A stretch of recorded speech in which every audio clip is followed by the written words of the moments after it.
Hey everybody, it's Jason Blaha here, representing Jason Blaha Strength and Fitness, and once again it is time for a full body workout. But a quick reminder, if you guys will please click like down below, it'd be greatly appreciated. If you're not subscribed or following, please do so. And if you'll be kind enough to drop me a comment down below, I'd appreciate it so much.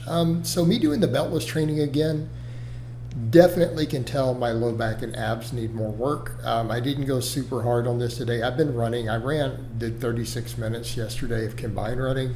I'm definitely feeling it a little bit, and I actually went longer today. I did a single session today with 37 before I'm even voicing over this vlog. Just finished it.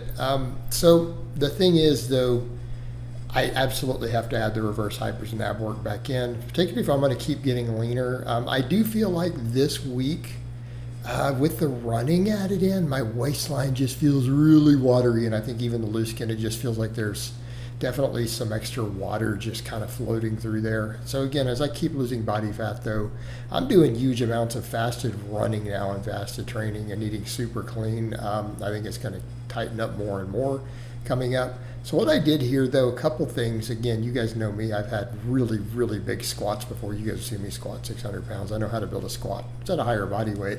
But as far as the beltless squatting goes, I've kind of said, look, I want to get back to a 500. I mean, I did a 405 on Wednesday, and it felt fairly heavy, but I stopped at the 365. So some things that I know that I need to do. I need to do more pause work, and I have to work the abs. So I'm noticing just my low back is so fatigued when I'm doing those. So it's like, again, I'm going to have to learn to brace again. I'm going to have to hammer my core really hard, and I'm going to have to practice some actual pause squats. I can't just come in and do the singles with that. No, not just doing it 3 times a week. I am probably going to need to do some pause work. And when I've done that, you guys remember last time I was doing beltless, what happened? I got really weak on them, and then I started doing the pause work like that, and I ended up doing like a 1-second pause on a 455 beltless. So I know that I can get the beltless squat way back up. I used to do it every day with 475 to 485 when I was doing Bulgarian. That's what I was actually doing. Now granted, I was at a heavier body weight. So same thing for the benching. I'm like, let's just go with a 315 and just call it, because I've been adding all this running, and I've been adding a little extra volume, and I've hit some decent lifts earlier. I've been doing the 335 pretty much every day for a long pause. I'm like, let's just do a 315, a nice good training max, a 500 deadlift, and let's just leave the week on a good note. I don't want to go all out because I'm going to add in more and more running. Plus, I'm adding pull-ups. I did 60 pull-ups yesterday on the off day. So I think with a lot of this, because I'm going to do so much running and pull-ups on the off days, I need to build the core up. So something I need to do to get the beltless work back up. All right, and I feel like, again, with all this fasted running I'm going to be doing, I have a feeling the waistline's going to tighten up no matter what I do. So I already feel good about that. But I feel like definitely this morning, I can see on camera in the last couple of days with the running added in, I'm getting really watery with it. And I think it's just going to be the elevated cortisol, right? So I need to get that under control. So I'm adding more healthy fats back in, and I'm not even worried about too many calories with it, because all of it's in a fed window, and I'm just using ultra high satiety, ultra high fiber foods with all of it. But I do need to make sure I have inflammation control. I need to make sure my tendons and everything are going to handle all this running, because I do know how to do distance running. I've done it before. So I think stuff I want to do, I mean, some metrics I've set is like I want to get back to a 500 beltless squat while we're trimming down and getting leaner and doing all the cardio, but I want to get some respectable run times. And I think people during the vlog, because it didn't cut out till 35 minutes, it didn't drop the stream, because I went ahead and did it on Tube instead of Facebook, because I couldn't get an audience. People were pretty impressed, like, wow, you're like really actually going pretty hard. Yeah, and that's after all this training. So I did this workout, and then I did that running vlog.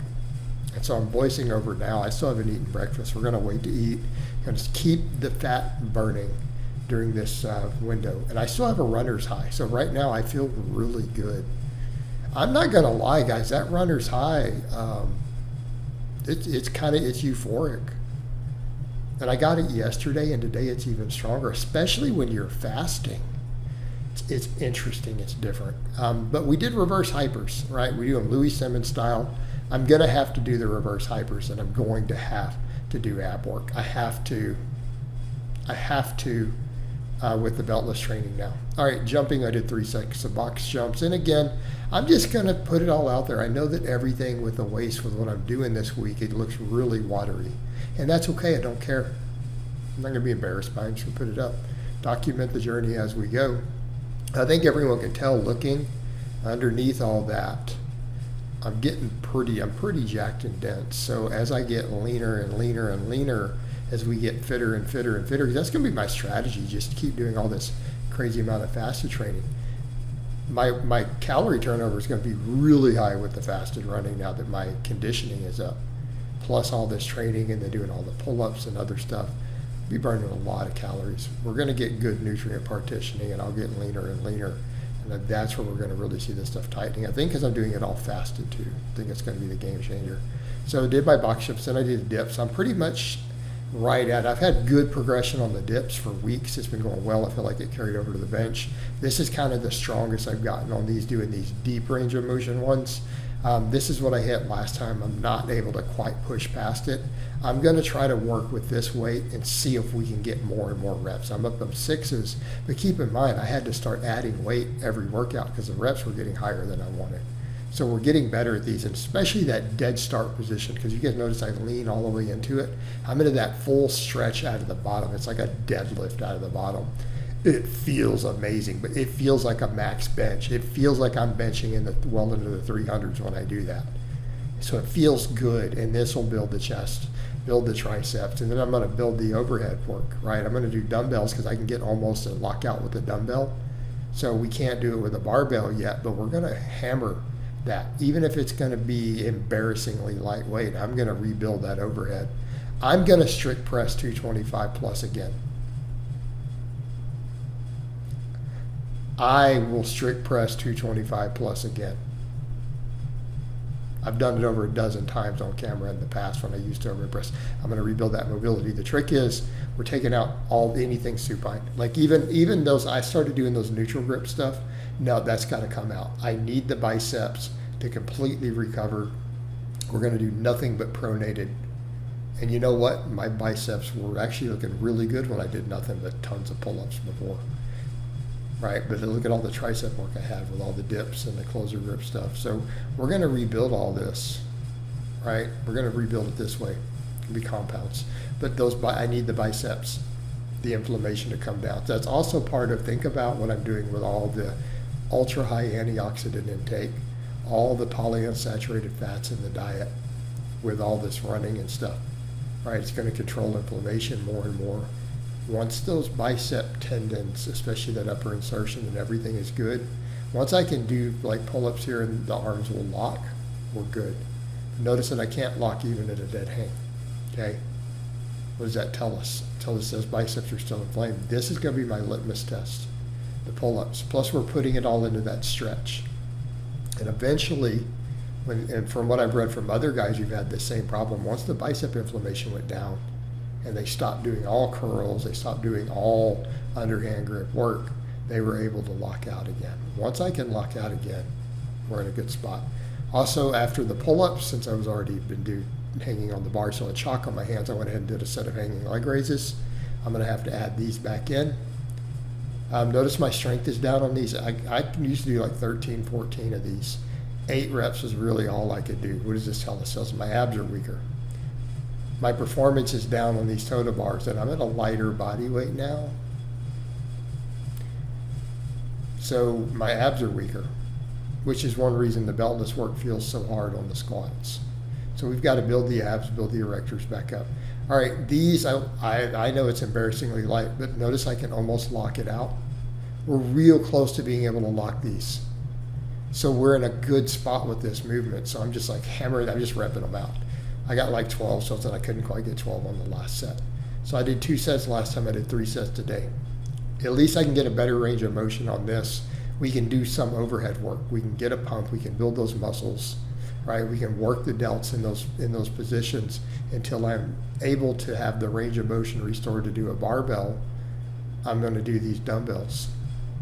Okay, and I'm just going to take them through the range of motion that they can do, but that neutral position is really, really easier, you know, in terms of the mobility. So I'm just going to work the range of motion that I have even if it's with an embarrassingly light weight. And I'm going to build that overhead strength back up. You guys have watched me pause bench 350 with a flat back over a week ago. The pressing strength is there, but I've got to get that overhead strength back on point. And I have to get it there through the range of motion, because I can't do it, but I will eventually. I will eventually do it. It will happen. I'm going to make that a priority. The lifting right now, we have to restore the overhead.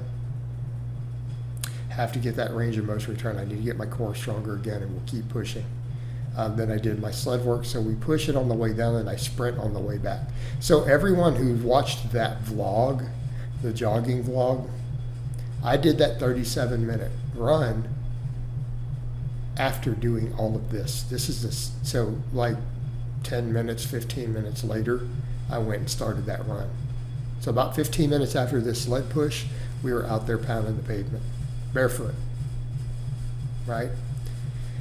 But again, these felt good. This is my higher, obviously my higher intensity cardio, because we get that one good push, and it helps build my quads, helps build my adductors, my glutes, to go with all the squatting. This will help build my squat. So this and the box jumps will build my squat up. Although the singles count, the pause squats do count. So again, this builds the muscles I want, but it also gives me that higher amount of conditioning that I need, right? So we sprinted on the way back, which you guys will see here. See, I've got it turned around, so we're taking it to pretty much a full run. And again, across that asphalt. And again, this also contributes to toughening my feet and ankles up for the barefoot running. This is multifaceted. This helps my squatting, this helps my running, everything. So I hope it's been informative, and I'll talk to you guys and gals next time.